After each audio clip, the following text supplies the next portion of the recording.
You will succeed because you'll outwork the competition. What am I giving up to be a business owner, to run a company, to do these things? And I realized at that point, you got to do things you're afraid of. But even when I was home, I wasn't present because I was thinking about the tasks that I still hadn't accomplished. Just because you're raised that way doesn't mean that's right. Welcome to the Rad Dad Podcast. This is episode 49. I have Russ Warner here, and we've known each other for just over 2 years and kind of discussed having you on the podcast years ago. So super happy to have you here. Yeah. Thank you. Thanks for having me down here in the big RD Rad Dad podcast. Cool. Well, just to get into it, talk to me about your upbringing, where you grew up, and a few highlights from your childhood. Wow, you want to go deep already? All right. So I grew up as a poor Indian kid in the woods. Now, all right, serious, right? Yeah, all right, that's right. I grew up in Sandy, Utah, and I thought that was the end of the world. There was nothing else, past that that existed. Yeah. Except hunting ground. Yeah. So I grew up with a single mother, the youngest of 4 kids, and kind of really raised myself. It was, my mom worked from 6 a.m. to about 11 p.m. So we would get ourselves up, go to school, come home, fix dinner, and put ourselves to bed, and she'd come say hi to us, and would see her on the weekends. That was kind of it. It was, so at that early stage, when you have a single mother, it's kind of survival. And you start thinking of, well, how do I have money for clothes? How do I have money for pants? So I started my first business actually in elementary school because I needed some clothes and food. So I actually learned from a friend's mom how to make candy, chocolate, suckers. And I started making them. And I started out first knocking doors and selling chocolates and candies. Every holiday was a new chocolate mold. It'd be Easter bunnies to Santa Clauses to St. Patrick's Day. And then I learned how to take it wholesale into stores. So I started selling to St. Mark's Hospital. And they would put in orders, and I would get home from school, do my somewhat homework, and then get to work until about midnight making chocolate suckers, so I could pack up the order by the end of the week and get it over to the hospital. So that was my life all through elementary school, is trying to earn a couple $100 a week, and so I could have a few things that my friends had. And my friends like, you gonna have a bike? I'm like, yeah, I'll earn my money to buy a bike and buy a skateboard. And when I was, I think I was 12. I decided to go get a mohawk, and I went to church, and they kicked me out. And I was like, oh, shoot, okay, this is kind of cool. First I'm like, all right, I can go do other things now. My mom kind of laughed about it because, that I was just a kid, just getting a mohawk wasn't a big deal. So I always had the entrepreneur spirit in me, and my dad got remarried, so I inherited a stepmom and 2 more brothers and 2 more sisters, and eventually got a half brother. And so I would split some of my time running down to Riverton to go hang out with my dad, and stepbrothers go hunting and fishing. But even that is interesting. Growing up, my Dad always said, if you want money, just let me know. I can find jobs for you. So he always had this entrepreneur spirit. So he would say, all right, this weekend we're going to go blow insulation in some houses, and you can cut bags and dump bags of insulation in this big machine, and my dad would blow it. So he always had these little side jobs for us. If it was painting or fixing something or doing a lot of odd end stuff. So then in high school, when I turned 16, I decided to follow what my mom did, is go get 2 jobs. So, because I thought, well, I want a car, I want a date, I want things. So I would leave school about 10:30 to 11, and I had 2 work releases, and I would go work at this chemical factory and downtown Salt Lake, and then about 6 o'clock I'd run over to Sizzler and bus tables until about midnight. So I was literally following my mom's steps of you work until you can't work anymore and work till midnight, and then you go home and do it again the next day. So that helped me be able to buy my car, get insurance, buy clothes, be able to have money to go on dates. And that was kind of my high school life, is play hard, work hard. And but just it was always survival. Everything was in that survival mode of, if I didn't do that, then I wasn't going to eat or have a pair of clothes. And so that followed me into college too. Is I went and started up my own chemical company, and I failed like hardcore. So I knew how to make the chemicals. I came up with all these formulas and knew how to do it. I got no nervous twitches now at all. Like cleaning chemicals, or yeah, like carpet cleaning chemicals, or Okay. cleaning degreasers, Yeah, Scotch guards, all that type of stuff. So I started up a lawn care business. I didn't know anything about lawn cares. I was like, Yeah. okay, I think you mow a lawn, and so I started just selling like crazy people. And I got it big enough where I hired my sister, I hired my cousin, I hired a couple other employees. I had 2 crews running. I had 77 lawns going, and it was successful. It was doing really well. Yeah. But lawn care and landscaping is seasonal, so then you have to. So then I started waiting tables at Red Robin, to fill in that 6 to midnight time. Yeah. And at that point, I kept thinking, okay, I'm doing well.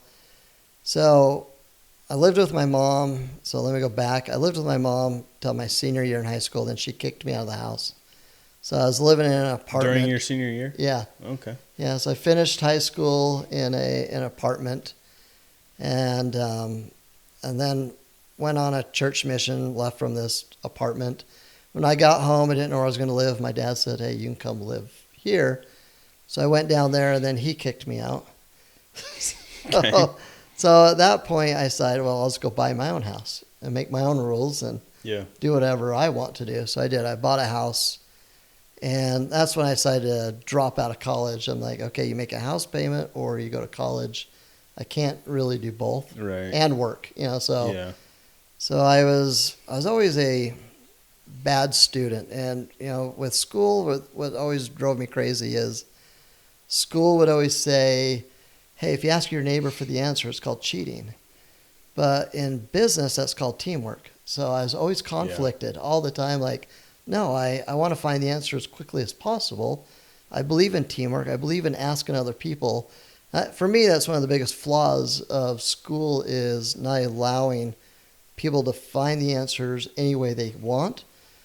Because in business, that's what I want. I want my employees to, I don't care how they get the answer, just come up with a solution. Yeah. So I always had this conflict with school, so I was great just to call it quits and move on. Yeah. So that's a little bit of my upbringing from being an entrepreneur from elementary, high school, up through college. So I'd started several little businesses. And yeah, that's awesome.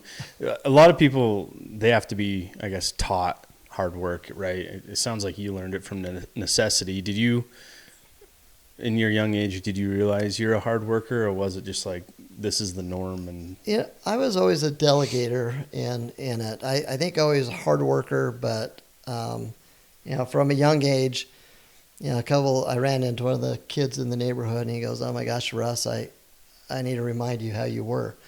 And I wouldn't let people jump on the trampoline. We had a trampoline, only one in this cul-de-sac. Had this trampoline, and I'd say, "Yeah, you had to mow my lawn or do my chores."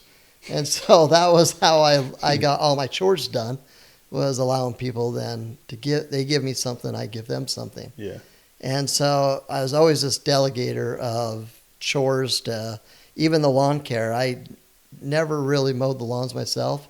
I would find the work, delegate it out for someone else to do. And so that was easy for me just to learn and do. That's the way you scale. You can't scale by doing 77 lawns yourself or running a company yourself and do all the jobs. So I learned that from elementary school. If I wanted to do something, I delegated it out to expand, that business. So when I got into college and started doing that, I thought, okay, all business classes teach you just the opposite. Yeah. They teach you, I got this little plaque in my office that said, you will succeed because you'll outwork the competition. And I always believe that. I think you still outwork everybody. So you still have to have, I call it the it factor. And a lot of people will say, hey, I want to be a business owner. I want to start something and I want to do it, but they're too lazy to actually do it. Right. There's a thing I read that 85% of people are complacent. They're like, oh yeah, I thought about this business. This would be so. Everyone has a business idea. Yeah, they all. You one could day. walk through college. You could go interview people. Everybody has a business, and it's like, okay, do you want to go to the gym? Do you want to go home and eat? Are you going to go watch TV, or are you going to be a business owner? Yeah. Which one? You have to choose. Yeah. And that's good and bad. I think it's something you have it or you don't. And if you do have that entrepreneur spirit of you want to do something, there is a sacrifice to it. And that's not talked about. Yeah. You do sacrifice. My mom sacrificed family to be able to provide a house, for us to sleep in. But she taught me valuable lessons. One of the greatest lessons she ever taught me was we're sitting around Thanksgiving, and she said, all right, kids, tell me something you're thankful for. And being a punk kid, none of us could think of anything. Like, I don't know. We're just mumbling, and she goes, okay, this is a day now you'll always remember. So from then on, we never got heat in the house until Thanksgiving. Did not matter if it was snowing. If it was seriously, we did have a kerosene little heater down the basement we could go turn on, or we had to go get a coat or sleep in 2 socks. And so every Thanksgiving, I've always been grateful for heat. And I've remembered that for 40 years now. That's the most important thing to be grateful for me was the power of electricity of heat. So when she taught us that, it was like, okay, you got to be grateful. You got to sacrifice. You have to know what you're giving up for something else. And I think that's important for business owners. Say, what am I giving up to be a business owner, to run a company, to do these things? And there's a lot that I think people don't think about when they start a business. Like, oh, it'll be easy. Just turn on the light switch and I'll be a YouTuber and I'll make $1 million by next month. Yeah. And I'll be famous and time I'm 23, I'm going to have, this much money. I don't think that's the case for 99.9% of people. Yeah. I think people love to talk about it, right? It's always fun to talk about the business and what it could do and talk numbers and stuff. But when it comes down to the work, I think that's the cutoff. That's what separates the entrepreneur from the non-entrepreneur. Yeah, I think a lot of people forget when they look in history books, they look at where did Disneyland start? Where did Apple start? Where did Amazon start? All these PayPal, where all these companies started was in the garage working until 2, 3 in the morning, and it's a sacrifice. Yeah. So in this journey that you kind of brought us up to your college days, at what point do you have your first memory of thinking about becoming a father? Yeah, the interesting thing, so after I quit college, I was running this landscape. My brother came to me and said, hey, Russ, why don't you grow up and put on a shirt and get a real job? Because when you're doing lawns, you had a Jeep with no doors, no top, and no shirt. Yeah. That was a life, and you got shorts and, and Covered in grass. yeah, so cooking. he talked me into selling my business and going to business with him. So we started up a mortgage company together. And at the same time, I just bought a house, and I'm thinking, oh my gosh, what am I doing? Yeah. I only have X amount of cash sitting now in the bank from selling this, and it's going to go fast unless I learn how to do this. So I jumped in, learned mortgage really, really fast, and that was a scary process when you go into something you don't know anything about. So And- did he have experience in yeah, it? he was Okay. in mortgage, and he was working for another one, so he was kind of a silent partner. Gotcha. He would just mostly was like a side coach, and he just kind of tell me what to do. And he handed me the yellow pages and said, start with the letter A's and call them and ask them if they want to refinance, and tell them rates are 7 3/4.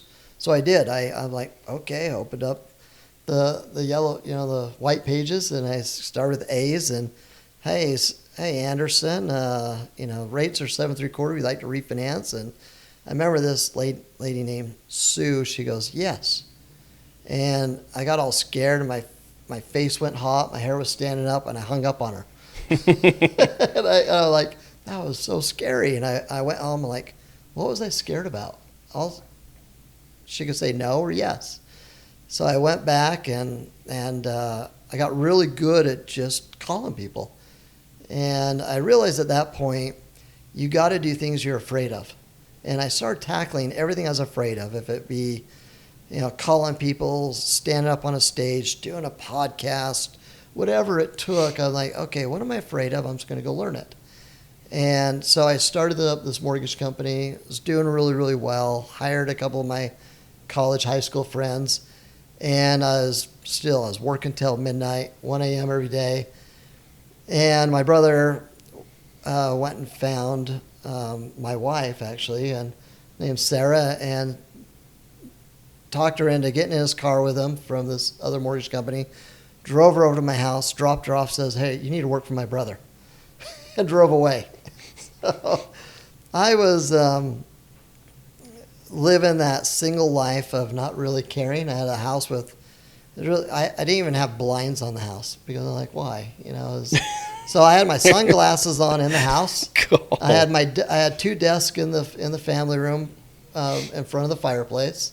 I had 1 couch, and the kitchen was the copy machine, and the other back room was the fax machine, another desk. It wasn't really a house; it was an office, and I had 1 bedroom that the door was locked. It was this old house built in 1904 and on a half acre. So I'm like, I don't really care if people look at me, on my mirror. It was set way back in, and so yeah, I met my wife through work, and we were just working together just every day. And I remember one Friday I called her, and it was like, I don't know, 8 o'clock at night, and I said, hey, I'm going to go on this blind date with this other girl. What should I do? And she goes, just started giving me ideas what to do on a blind date. And I go, we had to go do a dry run, because I wasn't really dating. All I was doing was working. And that was it. We went and did a date together. Yeah, a practice date. And we just worked really well together. They always say opposites attract. Yeah, I would say that's true for us. She's introvert, I'm extrovert. She's very detailed, with paperwork and things like that. So she was processing all my mortgage loans, and I was in sales. And at that point, we were working together for a couple of years, and decided, okay, let's sell this house. I sold the house, bought another one. We decided to sell that house, and we wanted to have kids. And we're like, okay, with me, I'd moved up in this other company that bought my company, and I started traveling a lot. So I was gone Tuesdays to Fridays. Tuesday to Friday? Yeah. So I would have Monday meetings at corporate, and then on Tuesday I'd jump. I was the gut and fix guy of this company. So they'd say, hey, Russ, Arizona's having problems. Come back when it's fixed.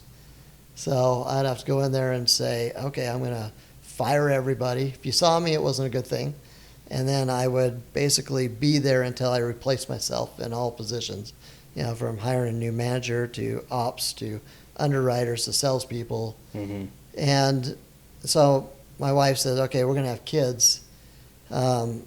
We need to live across the street then from my parents.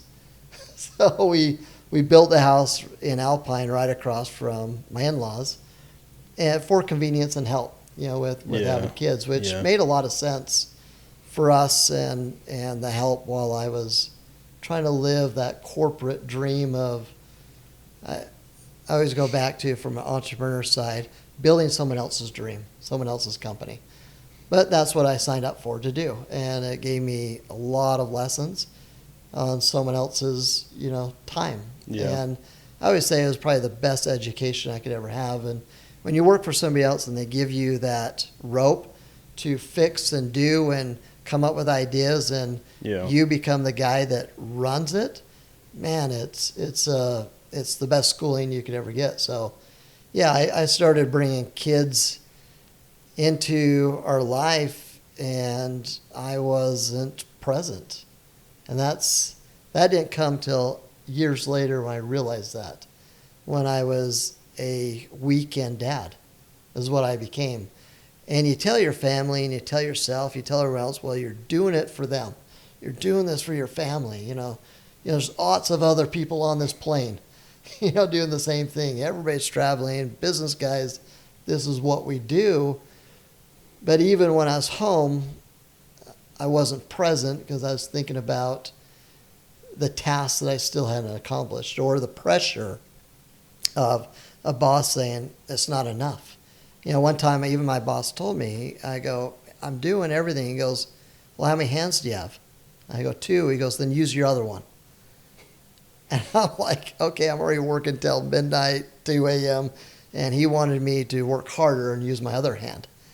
And that was the pressure I was under, is it was never good enough. And so... What was your end game? What were you chasing? A life of freedom, more money? I guess eventually it was... I built out the entire country for this company, and I had hundreds of employees, but it still wasn't enough for them. And so I kept thinking, eventually, that carrot, they kept saying, well, when you get to here, you can just manage and you can just relax a little bit, and you can they always say, reap the rewards of your hard labor, of the sweat of your brow. And I'm like, dude, I've been busting this. I'm the number one guy in the company. I've brought on almost every employee here. And it wasn't enough for them. And at that point, you're eventually drowning in this pull of, you're not enough for your family, you're not enough for your employer, and something's going to break. It's a dangerous place to be. It is, but I think I was, from that young age, I was so trained by my mom that, and my dad, you just do this.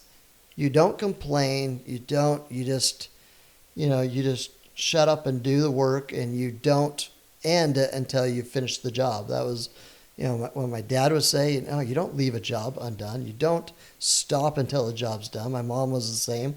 So I'd been trained in that mentality.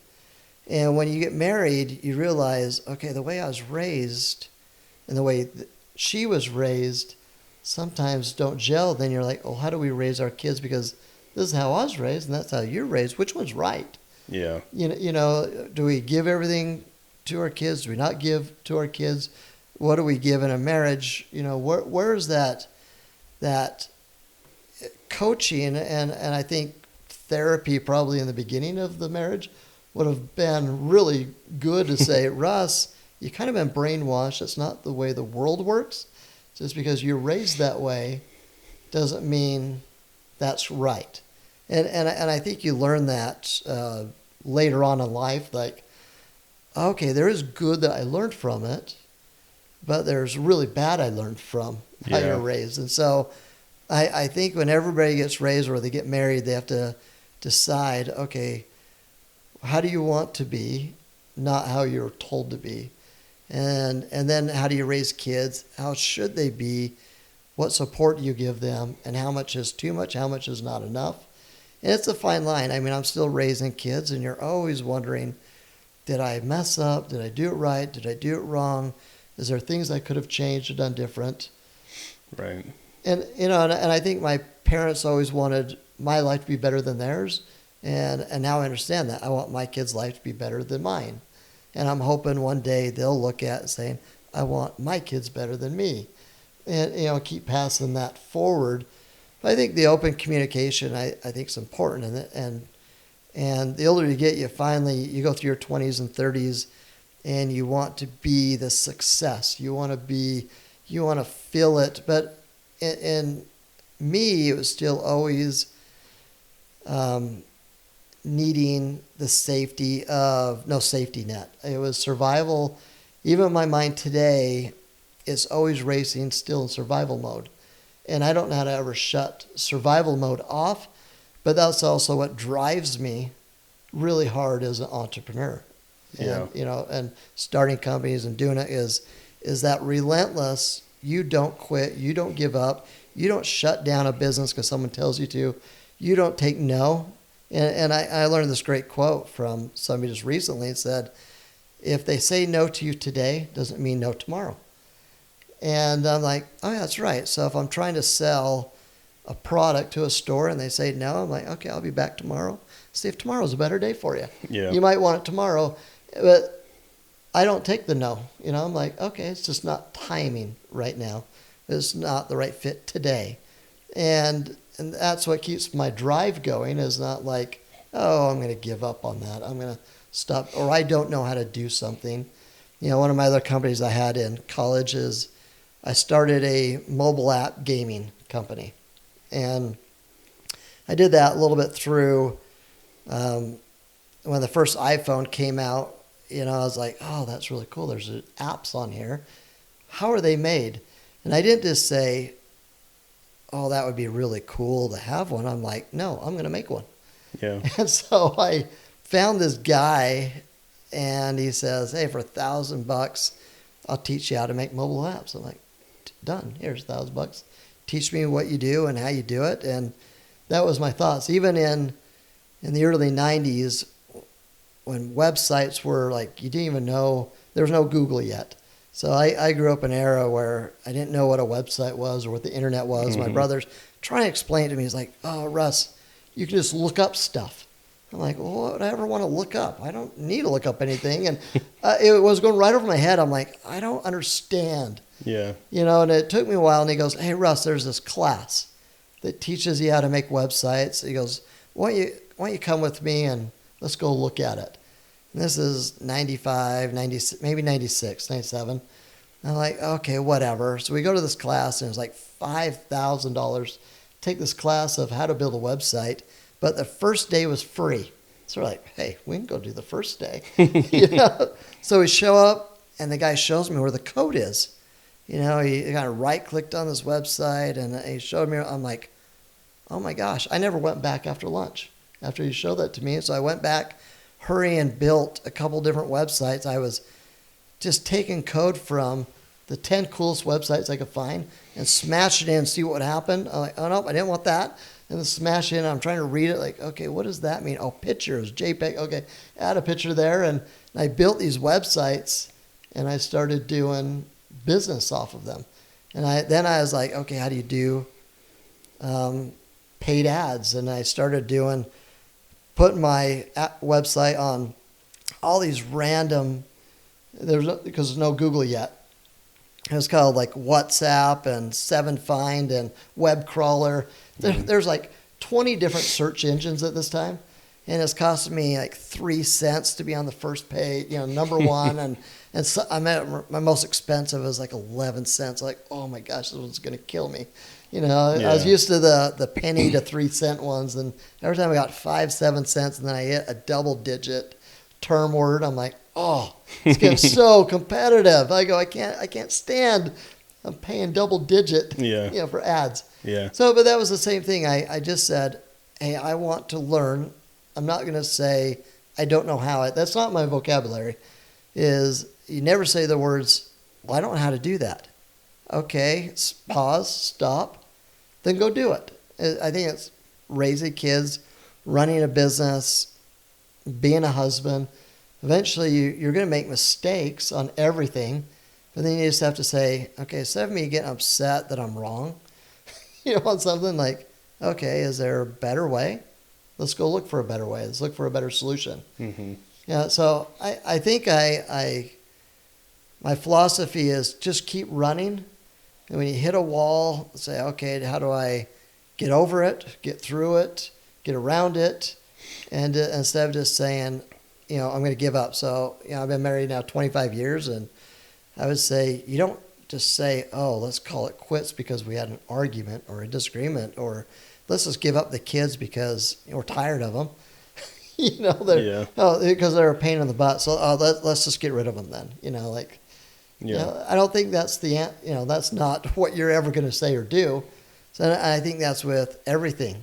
If you have a hard time in business or family or whatever your challenge is, I don't think you just say, throw my arms up. Okay, that was, and blame something. Oh, I'm going to blame the economy, and I'm going to blame the banks for taking my house. I'm going to blame the other bank for sending me credit card limits that I couldn't afford.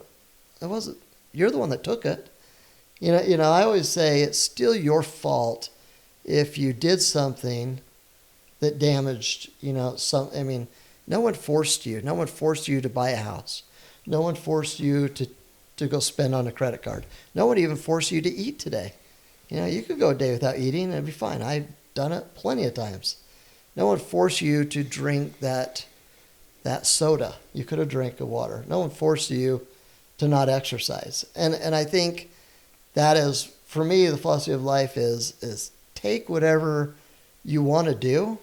If it build apps, build websites, do SEO. Like currently I'm learning SEO. I was like, I don't even know what it stands for, search engine optimization. But I had a customer who was like, hey, how's your SEO? I'm like, I don't know, dude. How's yours? And he sat down and showed me. Now it's like a video game to me. I play with it every single night. It's like, so I was playing around with one of my boards I made a cheeseburger longboard. Why? I don't know, because I could. Really sounds kind of funny. So I'm like, how do I get that on the first page? So now if you look up greatest cheeseburger in Utah, I'm ranked number 4. It shows my longboard, my cheeseburger. Because I wanted to learn, how do you do that? How do you become number 1? Because, we all played, especially boys, we played video games, and you always want to get the highest score. And that's what SEO is for me, is I take these keywords like, okay, here's a keyword.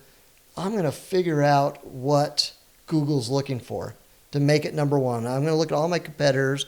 I'm going to look at the keywords. I'm going to look at the back office of it and see what a H1 header is and a meta tag and all. I just said, I'm going to learn it myself.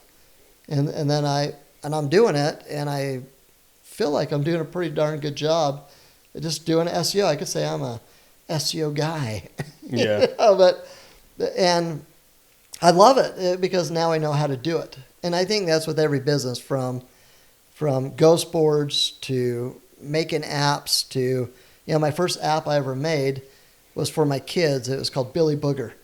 I had a little guy named Billy, and he picked his nose and he flicked boogers at his mom and dad and cat and dog and cars that would go by, and I thought that'd be kind of a cool app. Yeah. So I think is if you set your mind to whatever it is, there's guys always say, I want to climb Mount Everest. No, I don't. But if I did, you would just say, okay, I'll figure out how to do it. And so whatever your passion is, if somebody says they have a business idea, they love golf or they love, shoes or clothing, I'm like, what's stopping you?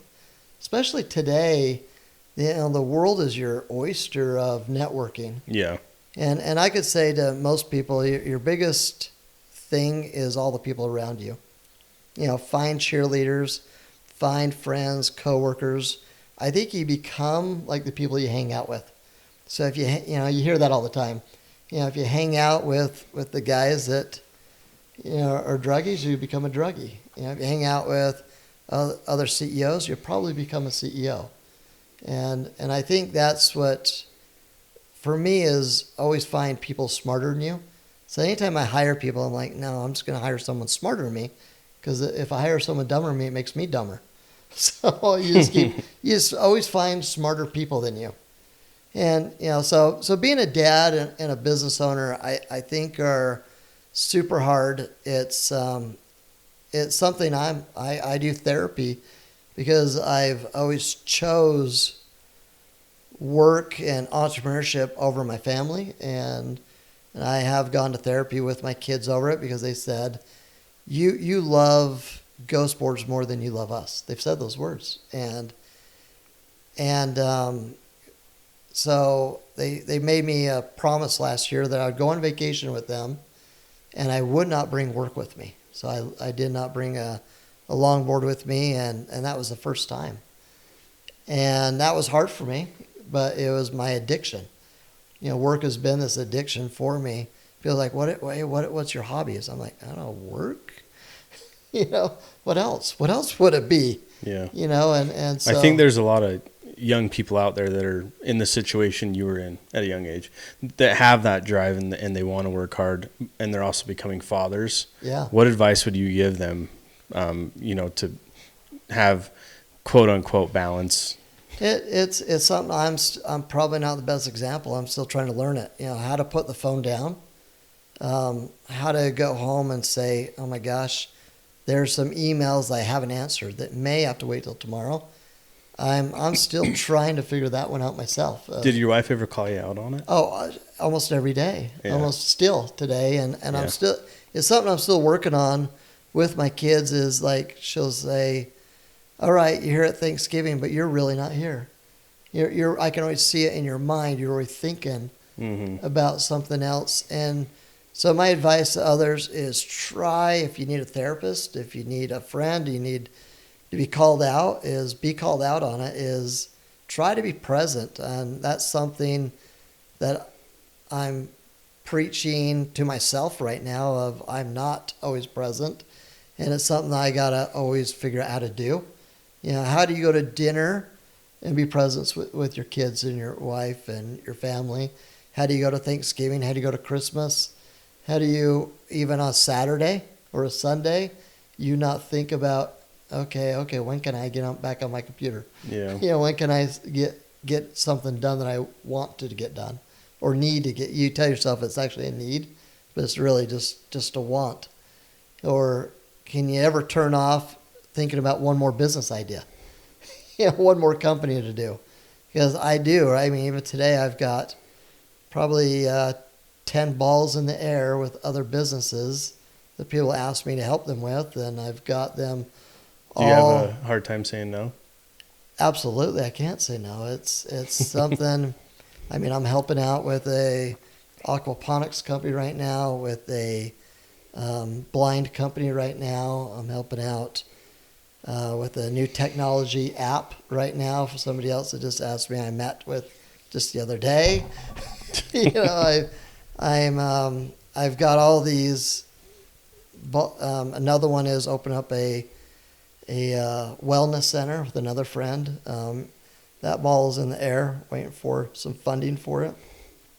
But yeah, it's hard for me to say. When someone brings me something, I'm like, yes, I'm all in. Yeah. That's mine.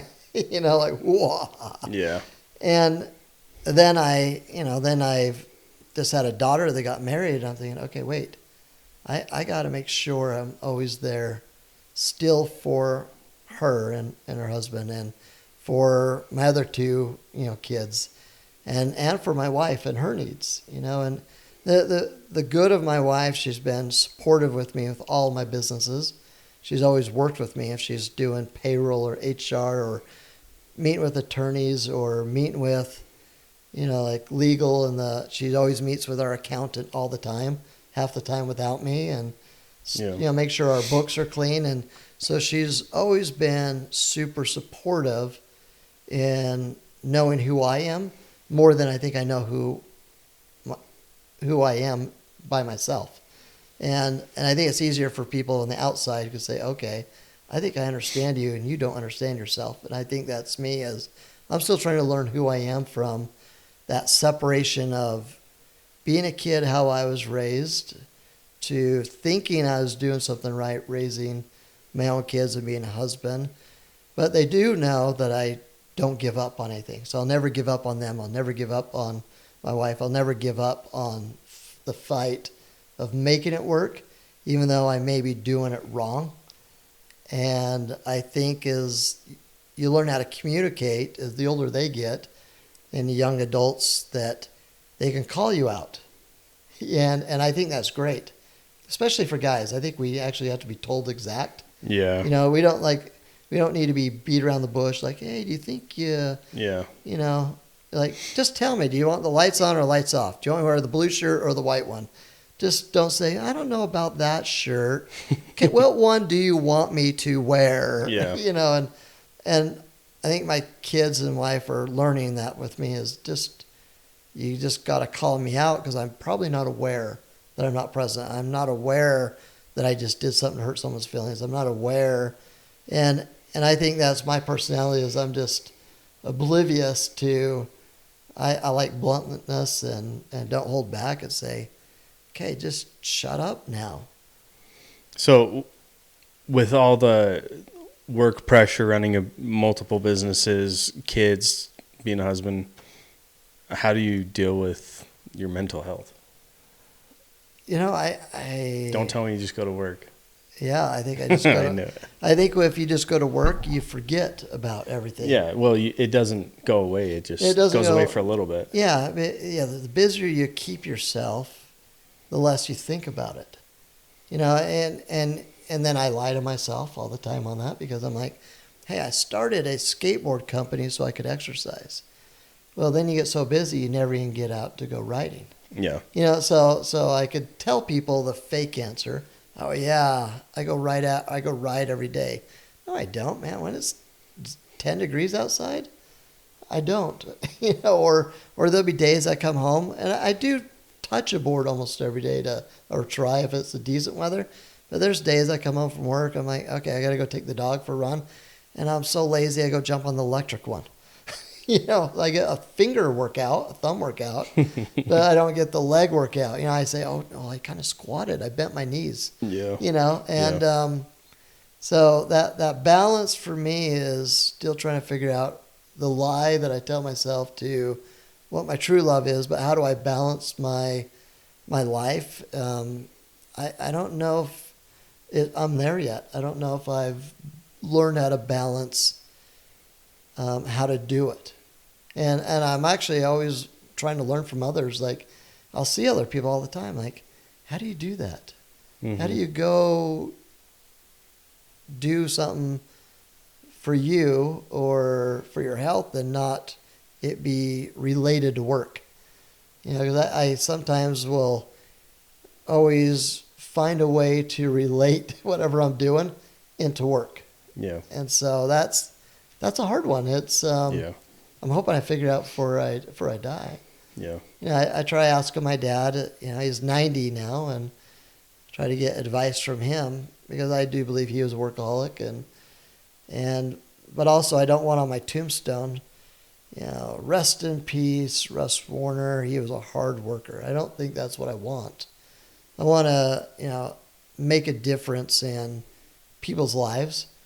And I'm trying to do that, a little bit of give back, but I still do it through work. I just went and taught some classes at UVU on entrepreneurship and business. I went and taught some over at a high school. I've taught a couple at Salt Lake Community College. And I'm trying to give back to young people, even with all the young people that have worked for me, is be there, almost coach them things that I could try to help them out with their life. We've given away scholarships and mission funds, and you know, try to help kids with their mental, and you know, try to do good with the people that you're around or that you touch, and share best practices of, I guess, life or business. I think more of them for me end up being more business than life, because I think I'm still trying to figure out my own life balance. I don't know. My wife's like, okay, why don't you sell everything? And it actually scares me. I'm like, what would I do? Mm-hmm. You know, what would I do with my mind? What does the normal, I guess, person do when they go home from work? I have a brother that is an engineer. He's never actually even owned a cell phone because he goes to work, comes home, and doing the job for 30 years. He goes, why would I need a cell phone? I know where I drive to work. I do my job.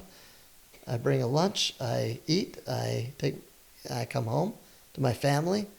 And so he doesn't ever look at night emails or phone calls or think about work.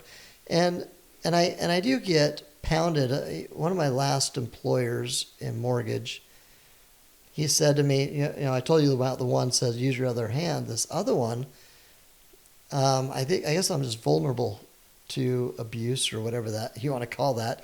He says, well, why don't you think about my business in the shower?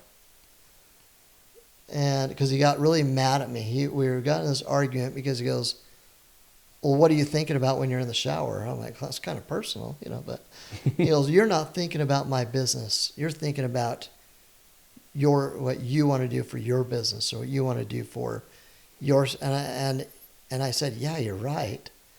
I don't think about your business when I'm in the shower. And I was always thinking about what I wanted to do in business. And he got heated that I didn't put his business in front of me. And so that made me take a step back, even how I treat employees and all that is I know that this isn't their business. So when they go home, I know that they're not thinking about ghost boards, and they're thinking about their family, and they're going to grow as big as they want. They're not going to ever fulfill my ceiling, but they're always going to fulfill their own. And when I was hiring employees throughout all the different businesses I've ever had, I've always had to keep that in mind. So I had to ask that question. I go, well, how big do you want to get? What is your volume goal? And when they tell me if it didn't match mine, then I had to learn, like, okay, then I'm going to go hire 5 more people. So I know your goal is 5 million, yours is 2 million, yours is 7 million, mine is still 200 million. And so I started hiring to try to get to my goal and not try to overstep and change their goals, because you can't force the camel to drink the water. And I learned that is, okay, if they're happy with that goal, I'll support them to that goal. And I'll give them every tool they need to be successful for that, and that's what satisfies them. But my thirst was always greater, or doesn't have a ceiling. Yeah. And I don't know how I ever make myself a ceiling and what that ceiling really is. So that's hard for me. The question you ask is, how do I fulfill myself or pass it on to my kids? And so I'm trying to do with my kids is try to figure out, what is their ceiling? Do they want to work 3 hours a day, 5 hours, 10 hours? I'll support them what brings them the happiness and fulfills their bucket, not make my bucket their bucket. So if they're happy getting at 8 to 5 and doing what they love, then I'm going to support that. So it's a hard one for me to, but I've identified I can accept other people have different buckets. It's not all my bucket. And then I think I'm like that even driving. Like, my bucket is, okay, if there's no one in front of you, you move over. And I've started, instead of getting really mad at their bucket, like they think they ought to have 5 miles in front of them of no cars, and I'm just going to honk at them, flash my lights, let them know my bucket doesn't accept that. And then I'll go around them and I'll keep going. And I've learned not to, I do let some of their buckets drive me crazy while driving, because I'm thinking, why aren't they aware of their surroundings when they drive? Why don't they understand that somebody else has a greater bucket on the road than what they have? And so I will get upset over people's buckets, but I'm trying to learn, okay, that's who they are. They're happy with holding up 10 miles of traffic. I'm not, but I'm not in charge of them. They're not me, and they're not my family, they're not my my spouse. So I have to let it go at a certain notion of that's them. That's what makes them happy, is to cause traffic jams and drive slow and listen to music and Yeah. do what they want. And mine is to make sure I'm always aware of everything around me, and not let me be someone that's slowing someone else down. Do you think the happiest you've ever been is the happiest you'll ever be? No, I think there's always I don't think there's a fulfillment for me of complete happiness, and that could be good or bad. I guess you could look at it both ways. I always believe I could always continue to find greater happiness, and if that's fulfillment in helping others be happy, I love that. When I can help others, I think it keeps filling my bucket. And so my ultimate goal, even retirement or anything like that, would be how do I continue filling other people's buckets to help them reach some of their goals.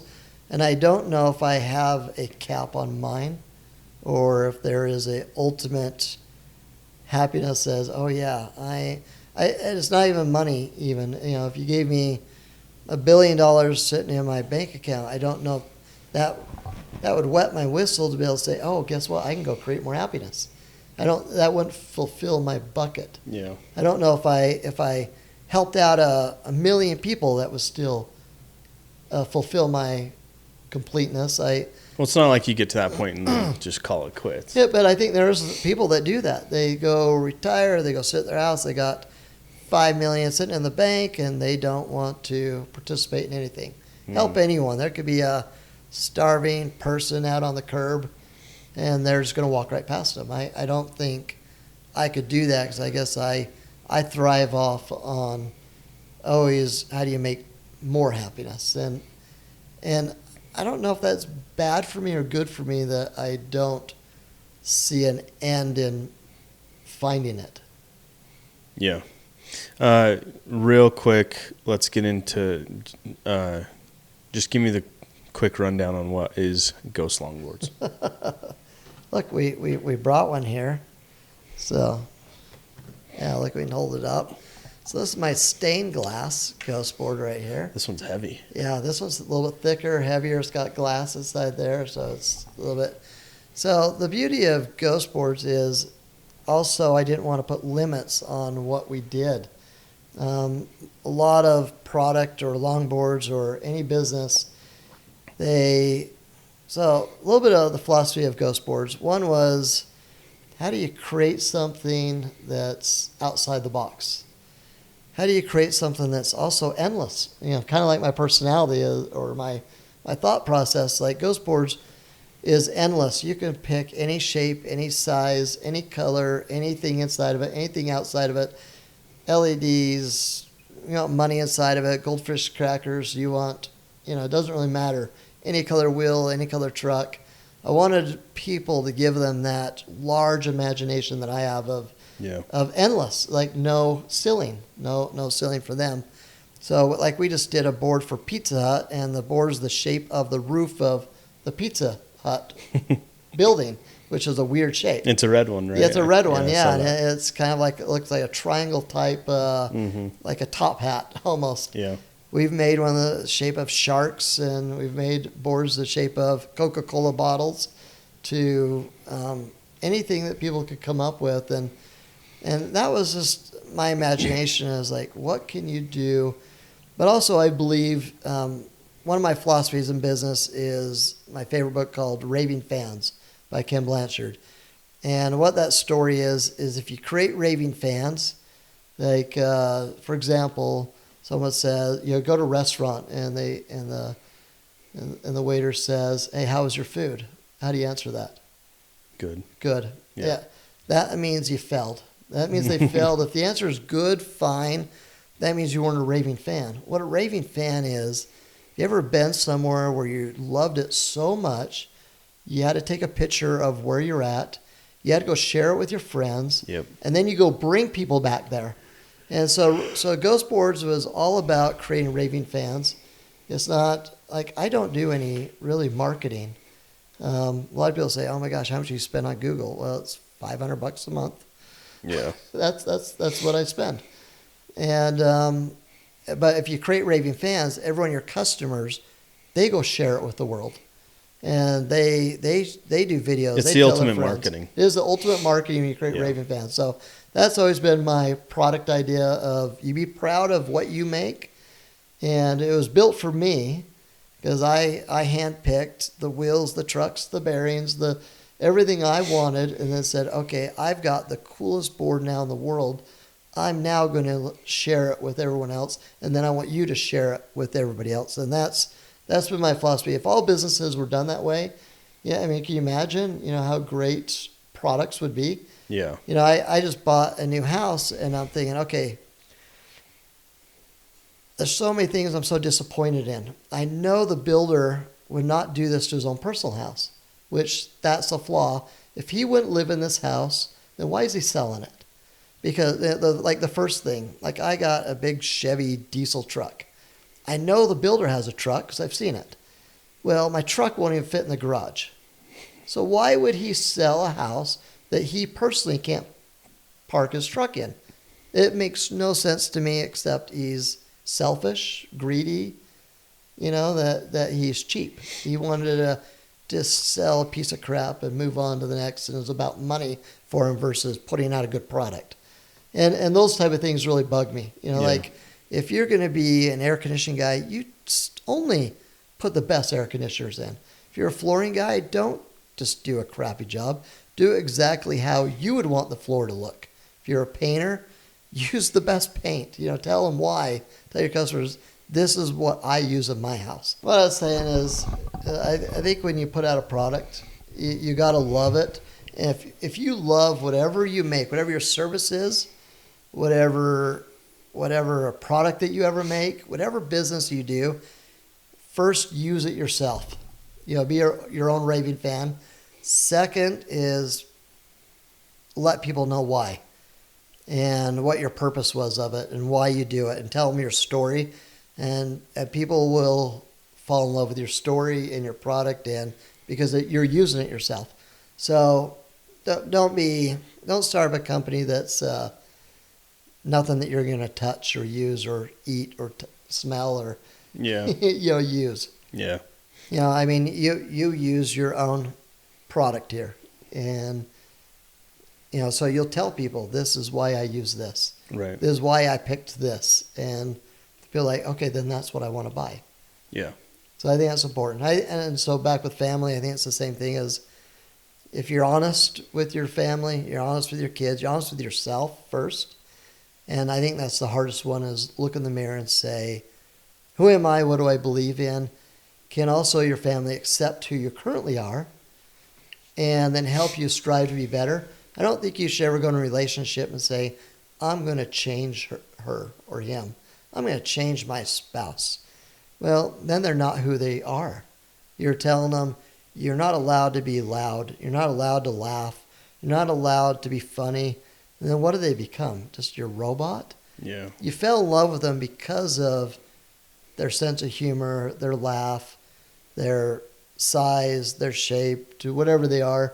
And so you have to accept that's what they are. And I think your kids have to accept who you are and have to accept who my kids are. If you have kids that have blue eyes, you got to love kids with blue eyes. You can't say, oh, man, I hate kids with blue eyes. Or brown eyes, that's bad. Like, okay, they can't change it. Can't change their eye color, And so, love people for who they are, but encourage them to always be honest and respectful and kind. And I think those things are the most important in raising kids or being a father, being a dad, and also be able to accept fault and criticism. And be able to say, you're right. That's a hard word to say. You're right, and I'm sorry. And I think if you can get through those words and say, yes, I do make mistakes. I'm not the only one that is correct. And there is something I call CEO-itis. There's a lot of CEOs that think they always have to be the one that's right. And I think that's a flaw. And take a step back saying, take off the CEO hat for a second with your family and say, okay, I don't need your attention. You don't need to look at me when I'm talking to you. And, all those things that CEOs sometimes want. And you don't need to be thinking about me when you're in the shower. And you don't need to use your right hand when you're, with me. No, it's okay. You can be you. You can be real. And you can have flaws. And you can be imperfect. And I think that's where every human sits is being imperfect and be able to learn and grow with others supporting. Awesome. I love it. Well, just to wrap up the podcast, I ask all of my guests the same question. Okay. And that is, in one sentence, if there's one lesson you want to leave with your kids when you're no longer here, what is that lesson? Wow. The first always comes to my head from being how I was raised is work hard, but also be vulnerable, listen, and be yourself, and be true to yourself, and let others in your life to help you grow. That's what I'd say. Awesome. I love it. Well, I appreciate your wisdom, stories, and insights, and thanks for being here. Yeah, thanks for having me.